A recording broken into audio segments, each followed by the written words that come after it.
everyone, my name is Kyla. Welcome to my channel where I talk about the stock market and the economy amongst other things.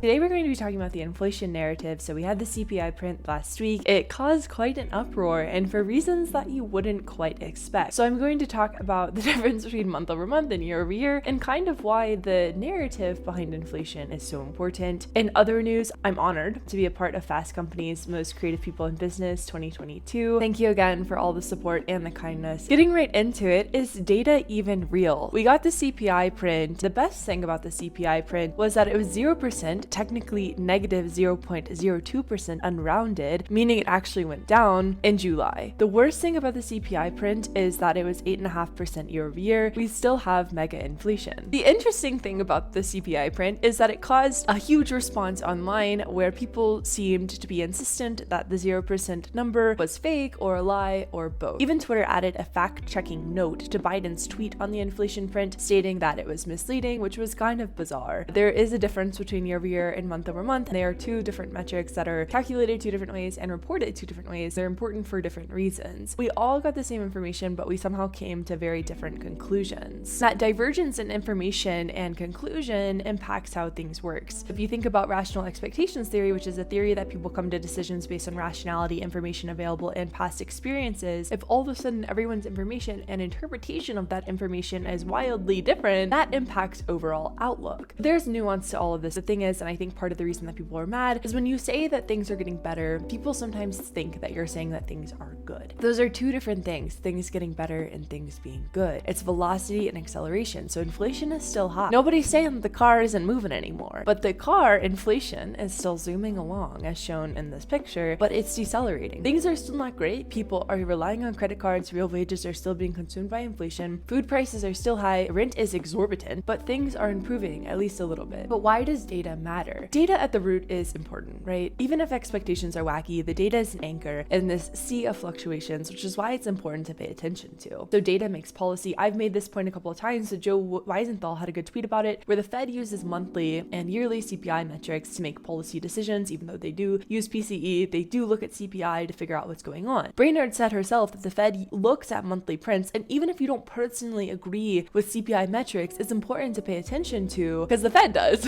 right? They make decisions based off that, which is why it's important to understand what the Fed thinks of these metrics and what they are potentially going to do based off that, which is convoluted, I know. And data doesn't always define reality. Of course, the CPI print does lag reality to a certain extent. Policy is just one of the many things that shapes our experiences. And as Adam said, there's a difference between is and was. This microeconomy is different. I personally don't drive a car, so I don't really pay attention to gas prices, but people who pay attention who have to drive so long to get to work, gas prices are going to be a huge part of how they think of inflation impacting their lives. But short-term data does drive long-term expectation. People notice month-to-month changes, which is why monthly prints are important. We got inflation expectations this week, and expectations of inflation has ticked down, probably because of gas price relief, which is a short-term change. So data is important because it makes policy and drives long-term expectations, but it's also important to recognize that it isn't a perfect picture of reality, and nobody is saying that it is. The numbers weren't wrong, but if someone says that inflation was 0% and your grocery bill went up 10%, people are going to have some anger at that. Like, it sounds ridiculous. That creates cognitive dissonance and confusion. That writes off this lived experience of inflation entirely,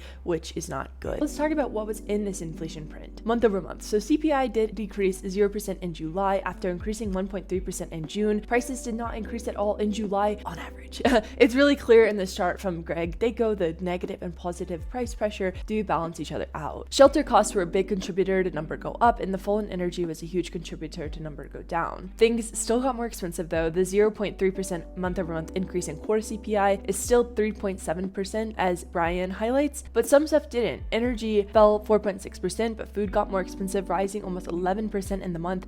Rent prices increased as well, but not at the rip-roaring rate of June. Core services and used cars all slowed in price, and producer pressures are easing too. The PPI also declined. That's great news. If prices are softening for producers, that will have downstream easing for consumers theoretically. But year over year inflation inflation is still high. As shown in this chart from JP Morgan, things eased in July, but it still grows. Even though rent only increased 0.8% in July 2022, rent is still incredibly expensive, rising 14% year over year. This chart from Jay Parsons highlights it well. Like, sure, it went down, but that doesn't mean it's necessarily cooling. It's more so normalizing, as Jay says. Core inflation is still ripping, driven by these rental costs and service sector pressure. The biggest thing of all of this is even if we get 0% inflation for every single month until December, we're still going to have really high year-over-year inflation, roughly 3.32%, which is well above what the Fed wants it to be at, according to calculations from Jim Bianco. Cam Harvey has a good video on it too, and a great table that highlights it further. The whole thing is like, even if we got really low changes, like 0% monthly CPI prints until December, we would still have ripping numbers into the rest of the year. So the question is, what is the Fed going to do? So of course the Fed wants to see inflation at 2%, and those metrics are much higher than their goals. Neil, who is the president of the Minneapolis Fed and also my mutual on Twitter, doesn't seem to be all swayed by the CPI print. He wrote a piece back in June called "Policy Has Tightened a Lot, Isn't Enough," an update, which summarized that the Fed has to keep on raising rates. He wants to raise rates to 4% by the end of the year to get to 2% inflation, but this was likely more sentiment setting to the market than anything. The Fed is essentially squaring up with the market right now, a game of chicken, and the Fed doesn't want to swerve first. And we all know what happens in a game of chicken. Somebody has to swerve. It's either the market or the Fed. But things still need to get a lot better, and the Fed probably won't be able to achieve this alone. They have their toolkit, rates, balance sheet, credibility, but they're basically saying like, hey, everybody stop. Chill out right now. There are likely more productive ways to manage inflation than just smashing demand. I've talked about this. Lots of people have talked about this. Alex Williams wrote a really great piece on this, on the true cost of leaving the Fed alone to fight inflation, both domestically and internationally. And he had a lot of great suggestions on how it can be more than just monetary policy to try and manage this big inflation problem that we do have. The Fed is going to keep on ripping, and that could come at a high price. Right now, people are feeling better. The University of Michigan Sentiment Index rose 4 whole points, with people thinking that prices will rise, but at a slower clip. People don't feel great about now, but they feel okay about the future, and that is good news. But the Fed could wreck that if they're not careful. If they go a bit too fast and furious, that's not good for anyone. But right now, things are getting better. There's always nuance. And inflation being 0% in July doesn't diminish the pain and worry that so many are experiencing. There's still a really long way to go. But even marginal improvements in these metrics can tip the dominoes in the right direction, which can help shape expectations to be more positive, and the compounding impact of that is a good thing. Final thoughts. There's a poem by Kai Sky that I really like. "I want to do important work," I said, "then smile at people you meet," she said, "and play with dogs and tuck a blanket around someone who falls asleep." "That's not what I meant," I said. "Of course you did," she said.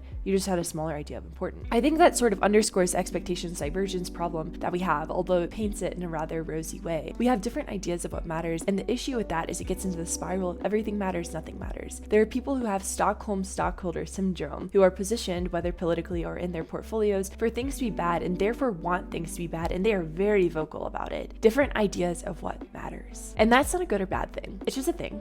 But as I wrote last week, social media loves to report negative narratives, and people love narratives. This is human. Narratives are an anchor. As Eve Sedgwick wrote in Reality and Realization about the gap between knowledge and belief, and the time it takes to truly process, perhaps the most change can happen when that contempt changes to respect. A respect for the ordinariness of the capacities between knowing and realizing. Knowledge is not realization, right? It takes time to incorporate into a narrative. It takes us time to process the change around us, which there has been so much. It's similar to our current economy. Things are changing, improving, but progress is never a straight line. And there's probably a marginal difference between truth and acknowledgement right now, and the gap between the two shapes expectations in a strange way. But just because things are still nominally bad doesn't mean that they aren't improving. We shouldn't hang our hats on this inflation metric, let's be clear, but it's still very early in this journey. And perhaps good news is the true lagging indicator, and really bad news is right behind it, which is a whole cycle that we don't want to be in. But right now, things are looking a little bit brighter, and I think that we should celebrate that. Thanks so much for hanging out. Thanks so much for spending time with me. I'm trying to improve my camera quality, so hopefully this helped your experience of watching the video. Let me know below if it did. I'll attach my Substack, my Instagram. I'm on TikTok, I'm on Twitter, and I'm everywhere you could possibly want me to be, I think. Spotify. This does get turned into a podcast if you want to listen on the go. Thanks so much for hanging out. Thanks so much for spending time with me, and I hope that you were doing well, and I will talk to you soon. Bye.